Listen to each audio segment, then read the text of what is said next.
My name was Maya. I was 22 years old and looking for a new start. I had lost my parents and I needed a job to pay for my small room. One morning, I saw an ad, helper needed for a quiet home. The address was for a large house on the edge of the town. I felt a strange hope in my heart as I walked toward that house. The house was called Shadow Hill. It was very tall and old. The stone walls looked cold, and the garden was full of dry leaves. It did not look like a happy place, but I needed the work. I pulled the heavy bell, and the sound echoed inside for a long time. I was nervous, but I knew I had to be brave for my future. A man named Arthur opened the door. He was tall and very serious. He wore an expensive suit, but his shirt was a bit messy. His eyes were deep and full of a sadness that he tried to hide. "You are Maya?" he asked. I said yes, and he stepped aside to let me enter his quiet world. The inside of the house was full of beautiful things and gold frames, but there was no life. There were no flowers and no music. I saw a painting of a woman named Eleanor on the wall. She was Arthur's wife, who had passed away a few years ago. I could feel that the house was still mourning for her. Arthur had two children, Noah and Daisy. They were 7 years old. When I first saw them, they were sitting in a dark corner.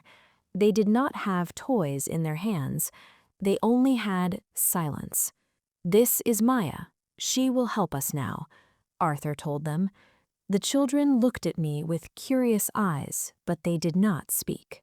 My daily life at Shadow Hill began. I cleaned the long halls, I made warm soup, and made the beds every morning. But I spent most of my time watching Noah and Daisy. They were like little statues. They never played in the garden. Arthur was always in his library, working until the middle of the night. One day, I was tidying the old library. I moved a heavy book. Behind it, I found a small silver box with a key inside. The box belonged to Eleanor. It was her private diary. I did not want to be nosy, but I wanted to understand this family. I learned that Arthur was a very loving man before the tragedy happened. In the diary, I found a letter. It was never sent to anyone. It was written for the woman who will care for my family. It was like Eleanor knew she was going to leave them soon. I felt a heavy weight in my chest as I held her final words. I decided that I would fulfill her wish and bring joy back. I started by opening the heavy curtains to let the sunlight in. I brought fresh wildflowers from the fields and put them in vases. One afternoon, I sat on the grass and started making small paper birds. Daisy came closer first. She watched my fingers move. Then Noah sat down too. They were finally curious about something. I taught them how to fold the paper. Suddenly, Noah laughed. It was a soft sound, like a bird chirping after a long winter. Arthur was standing on the balcony looking down at us. He was frozen. He had not heard his son laugh in years. A small smile appeared on his face, and then he quickly walked away. "They are smiling because of you, Maya," Arthur said that night. He came to the kitchen while I was cleaning the dishes. He looked less like a boss and more like a lonely father. "I think they needed a friend, sir," I said softly. Our eyes met, and I felt a spark of something new and warm. But then Arthur's sister-in-law, Beatrice, came to visit. She was a very sharp woman. She did not like me at all. She thought I was too close to Arthur and the children. "You are just a maid, Maya," Beatrice said in a mean voice. "Stop trying to act like you belong in this rich family." Beatrice was very mean to me every time Arthur was not looking. She told the children that I would leave them soon. She told Arthur that I was only interested in his money. I felt very sad and lonely again. I did not want to cause trouble. I thought about leaving Shadow Hill and finding a different job. One night, Beatrice shouted at me in front of the children. "You are a gold digger. You should leave this house right now." I started to cry and ran toward my small room upstairs. I felt that Beatrice was right. I was just a poor girl in a big house. I started to pack my small bag with my few clothes. But before I could leave, Arthur knocked at my door. He looked very angry at Beatrice, but his eyes were kind to me. "Please do not go, Maya," he said. He took my hand gently. "Beatrice is wrong. You are the only good thing in this house. The children love you, and I think I am falling for you too." I was shocked. I never thought a man like Arthur could love me. He told Beatrice to leave the house the next morning. He said, "Maya is staying," he told her. "She is the heart of this home now." Beatrice left in anger, but we did not care about her anymore. For the first time, I felt like I truly belonged somewhere. After Beatrice left, the house felt very peaceful and light. Arthur started to come home early from his work every day. He played football with Noah and helped Daisy with her homework. I saw a big change in him. He was not the cold man anymore. He was a father who was learning how to be happy again. One rainy evening, we were all in the kitchen making a cake. Noah accidentally threw some flour on Arthur's expensive suit. Instead of getting angry, Arthur started to laugh very loudly. Then Daisy joined in, and soon we were all covered in flour. It was the first time the kitchen was filled with real joy. That night, Arthur and I sat in the garden under the stars. He told me about his past and how lonely he felt for many years.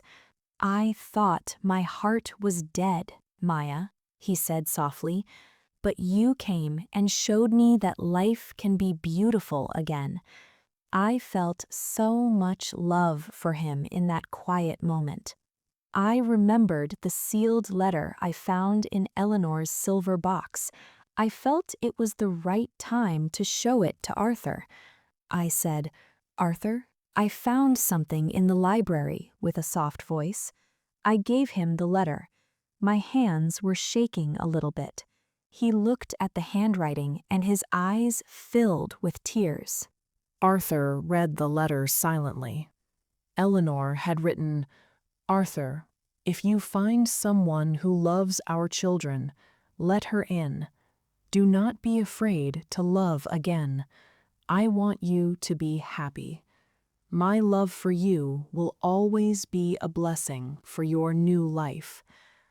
Arthur closed his eyes and let the tears fall on the paper.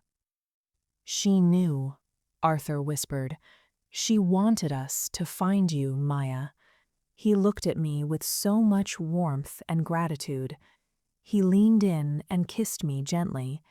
It was a very special kiss. It was the moment when our souls finally became one. I knew then that I would never be alone again. The next morning, Noah and Daisy came into the room. They saw us holding hands, and they both started to smile. Noah ran to me and hugged my waist very tightly. "Are you going to be our new mommy, Maya?" he asked.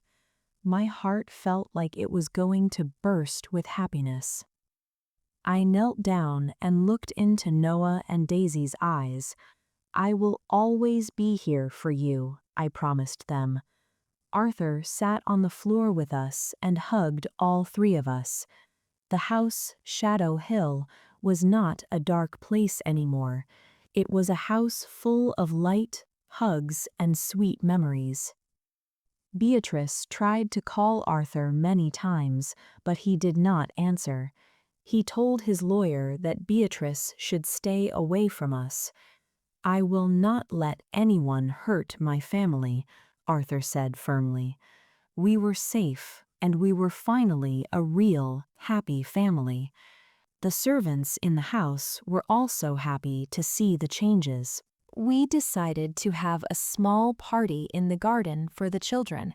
We invited some neighbors and their children to play. Noah was running and laughing with his new friends. Daisy was showing everyone her beautiful flower garden.